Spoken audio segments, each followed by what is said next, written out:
Assalamualaikum warahmatullahi wabarakatuh. Kembali dengan podcast History MDSP bersama saya Midinar Sagita Putri. Nah, hari ini podcast History akan membahas salah satu tokoh dari Indonesia Timur, atau lebih tepatnya dari Pulau Papua. Nah, beliau bernama Bapak Silas Papare. Beliau itu adalah salah satu anggota delegasi dari Irian dalam perjanjian New York yang menyatakan pengintegrasian Irian ke NKRI. Nah, langsung saja ya. Bapak Silas Papare lahir di Kampung Ariepi, Kabupaten Yapen Waropen Serwi, terletak di sebelah utara Pulau Papua, 18 Desember 1918. Dari pasangan Musa Papare dan Dorcas Mangge. Beliau bersekolah di sekolah desa atau folk school dan sempat mengalami kehidupan bertani selama 1 tahun. Nah, di tahun 1931 beliau masuk ke sekolah jururawat karena kondisi tempat tinggalnya yang cukup memprihatinkan akibat penyakit pes dan malaria. Beliau lulus di tahun 1935 dan bekerja di rumah sakit di Serwi selama 3 tahun. Nah, di tahun 1942, Jepang masuk ke Indonesia, termasuk ke wilayah Papua. Perlawanan dilakukan seperti yang terjadi di pantai Mansuan Biak Selatan pada bulan Oktober 1942. Beliau turut andil dalam mengenyahkan tentara Jepang. Nah, di tahun 1944, beliau sempat direkrut oleh Amerika untuk menjadi mata-mata dalam misi mengenyahkan militer Jepang dari tanah Papua. Dikutip dari biografi pahlawan Papua Martin Inde dan Silas Papare, beliau menerangkan, "Saya berenang ke pesawat dan diberi seragam tentara Amerika, dan beberapa saat kemudian kami terbang menuju tempat yang belum saya ketahui.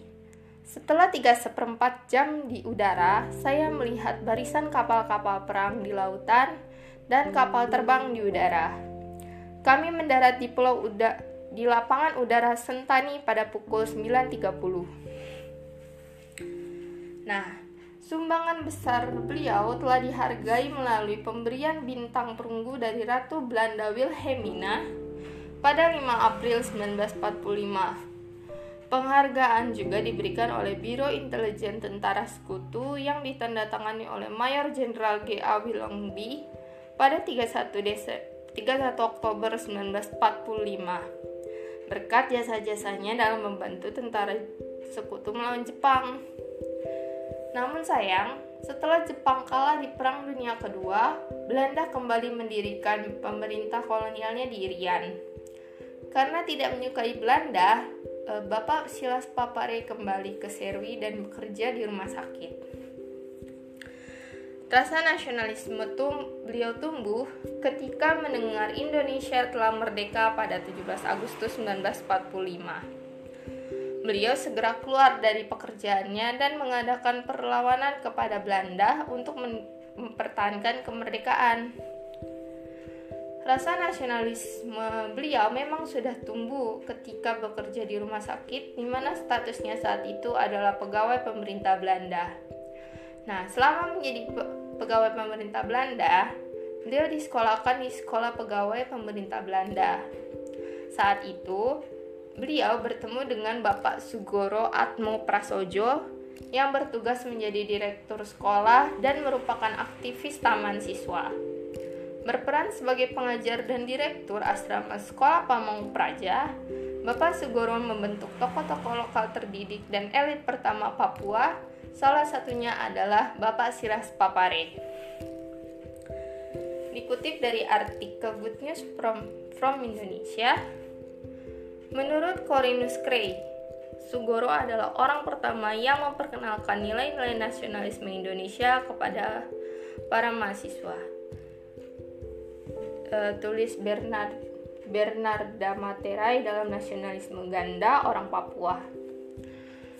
Nah, cara Bapak Sugoro menanamkan nasionalisme Indonesia kepada para siswanya, diantaranya memperkenalkan lagu Indonesia Raya dan membentuk kelompok diskusi politik. Nah, diskusi-diskusi yang digelarnya juga berhasil meyakinkan siswa-siswanya untuk meyakinkan mereka bahwa Papua adalah bagian dari Indonesia yang memiliki banyak suku dan budaya. Nah, nasionalisme tidak hanya dari Bapak Sugoro saja, tapi rasa nasionalisme juga tumbuh ketika dimentori oleh Dr. Samratulangi. Hal itu bermula pada bulan Desember 1945. Bapak Silas Papare beserta kawan-kawannya berusaha mempengaruhi pemuda-pemuda Irian Barat yang tergabung dalam Batalion Papua untuk melancarkan pemberontakan. Namun rencana tersebut gagal karena bocornya informasi. Beliau ditangkap dan kemudian dipenjarakan di Jayapura. Nah, setelah menjalani masa tahanan di Jayapura, Bapak Silas Papare berkenalan dengan Dr. Samratulangi, gubernur Sulawesi yang diasingkan oleh Belanda di tempat tersebut. Nah, perkenalan Bapak Silas Papare dan Dr. Samratulangi membuat beliau semakin yakin bahwa Irian harus bebas dan bergabung dengan NKRI. Dengan keyakinannya tersebut, akhirnya pada bulan November 1946, Bapak Silas Papare mendirikan Partai Kemerdekaan Indonesia Irian atau PKII. Nah, PKII ini berperan dalam menumbuhkan dan membesarkan benih nasionalisme di tanah Papua. Nah, di bawah ancaman kolonialisme Belanda, aktivitas PKII dinyatakan ilegal. Namun, dalam kondisi tersebut, beliau dan kawan-kawannya terus berjuang di bawah tanah. Nah, dalam tekanan Belanda yang ketat itu, anggota PKII terus bertambah. Pada tahun 1949 saja, PKII tercatat memiliki anggota sekitar 4.000 orang. Nah, keberanian Bapak Silas Papare dalam mendirikan PKII membuat beliau kembali ditangkap oleh Belanda dan dipenjarakan di Biak. Hanya saja, ketika hendak dijebloskan ke penjara, beliau berhasil melarikan diri. Nah, tujuan pelarian beliau adalah Yogyakarta yang menjadi basis perjuangan pejuang Indonesia. Nah, beliau menempuh perjalanan menuju Pulau Jawa dengan berlayar selama 2 bulan. Nah, mendengar hal tersebut, Presiden Soekarno terkejut dan menyadari ada putra Irian yang mempunyai semangat perjuangan hingga harus berlayar selama 2 bulan ke Pulau Jawa demi mewujudkan keinginan persatuan rakyat Irian dengan NKRI. Nah, di tahun 1951, Bapak Silas Papare membentuk Kompi 17, Kompi Irian 17 di Markas Besar Angkatan Darat untuk mendukung politik pemerintah di forum internasional dalam usaha pengembalian Irian Barat ke pangkuan Republik Indonesia. Nah, konfrontasi yang terus berlarut antara Indonesia dan Belanda mengenai Irian Barat mendorong beliau untuk terus aktif dalam perjuangan membebaskan tanah kelahirannya dari penjajah Belanda. Nah, beliau aktif dalam Front Nasional Pembebasan Irian Barat atau FNPIB. Dengan dibawanya masalah Irian Barat ke PBB, pemerintah Soekarno lalu membentuk Biro Irian yang diresmikannya pada bulan Agustus 1954. Nah, tanggal 15 Agustus 1962, Bapak Papare diminta Presiden Soekarno menjadi salah satu anggota delegasi Indonesia dalam New York Agreement atau Perjanjian New York di Amerika tentang Irian Barat yang mengakhiri konfrontasi Indonesia dengan Belanda mengenai wilayah Irian Barat. Nah, pada 1 Mei 1963, Irian Barat pun resmi menjadi wilayah Republik Indonesia. Sesuai dengan persetujuan New York, nama Irian Barat diganti menjadi Irian Jaya. Nah, Bapak Silas pun kemudian diangkat menjadi anggota Majelis Permusyawaratan Rakyat Sementara atau MPRS, mewakili Irian Barat. Nah, Bergabungnya Irian Jaya atau Irian Barat dipertegas dengan hasil penentuan pendapat rakyat atau PPRA pada tahun 1969 yang dimenangkan oleh pihak pro Republik Indonesia.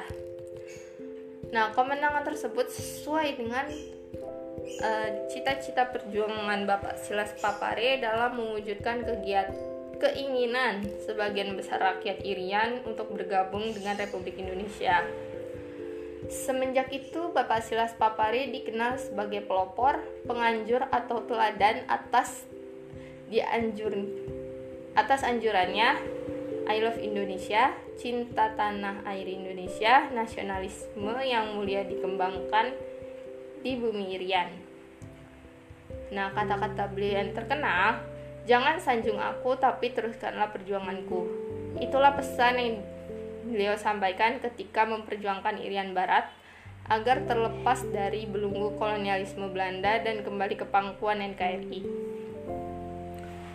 Nah, tahun 1970 beliau sempat kembali ke tanah kelahirannya di Serui dan akhirnya pada 7 Maret 1978 beliau wafat di usia 66 tahun. Nah, nama beliau dijadikan sebagai salah satu kapal perang korvet Angkatan Laut Republik Indonesia atau ALRI dengan nomor lambung 386. Selain itu, di Pelabuhan Laut Serui didirikan Monumen Silas Papare yang berlokasi di dekat pantai. Sekian, terima kasih sudah mendengarkan. Sampai jumpa di podcast berikutnya. Salam.